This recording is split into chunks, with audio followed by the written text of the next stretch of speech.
Hello అండి. నేను ఉషా. ఈరోజు రెసిపీ అరటికాయ గ్రేవీ అండి. అరటికాయ కాదండి, ఏ కాయగూర అయినా సరే మనకు టైం లేదు అనుకున్నప్పుడు ఈ విధంగా ఫాస్ట్‌గా చేసుకోవచ్చు. దానికోసం నేను 2 అరటికాయలు, 2 టమాటాలు, 2 ఉల్లిపాయలు, 2 పచ్చిమిరపకాయలు తీసుకున్నాను. అరటికాయలను తొక్క తీసేసి ఉప్పు నీటిలో వేయాలండి. లేదంటే నల్లగా అయిపోతాయి.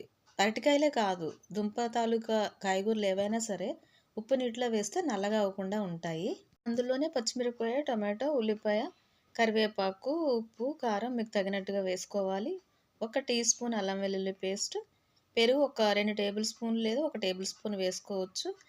పెరుగు కంప్లీట్‌గా ఆప్షనల్ అండి. ఉంటే వేసుకోవచ్చు, లేదంటే లేదు. వేసుకోవాలని ఏమీ లేదు. కొద్దిగా అంటే ఒక 2 టేబుల్ స్పూన్ల వరకు ఆయిల్ వేసుకోవాలి.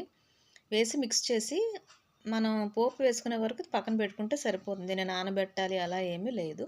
ఈలోపు కళాయి పెట్టుకొని ఒక టేబుల్ స్పూన్ ఆయిల్ వేసుకొని అందులో పోపు కోసం మనం పోపు గింజలు వేస్తాము.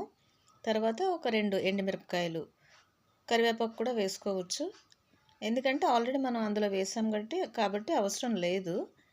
ఇది కొద్దిగా వేగిన తర్వాత మనం ఏదైతే కలిపి పెట్టుకున్నామో ఈ మిశ్రమము అందులో వేసి కలుపుకుంటే సరిపోతుంది. మూత పెట్టుకోవాలండి. మూత పెట్టేసి ఉడుకుతుంది కదా అని అలా వదిలేయకూడదండి. ఎందుకంటే అడుగు పట్టేస్తుంది. 2 నిమిషాలకి 2 నిమిషాలకి మనం కలుపుతూనే ఉండాలి. ఇలాగే ఉడికించుకొని కూడా మనం సర్వ్ చేసుకోవచ్చు. మనం గ్రేవీ అనుకున్నాం కాబట్టి ఇది సగం, ఆ దుంప ఏదైతే ఉందో సగం ఉడికిన తర్వాత మనం కొంచెం నీళ్ళు యాడ్ చేసుకుంటాం గ్రేవీ కోసం. నీళ్ళు ఎంత వేయాలి అంటారేమో, మనం నీళ్లు వేసేటప్పుడు ముక్క మునగాలండి. అలా అని నీళ్ళలా ఉండకూడదు మళ్ళీ.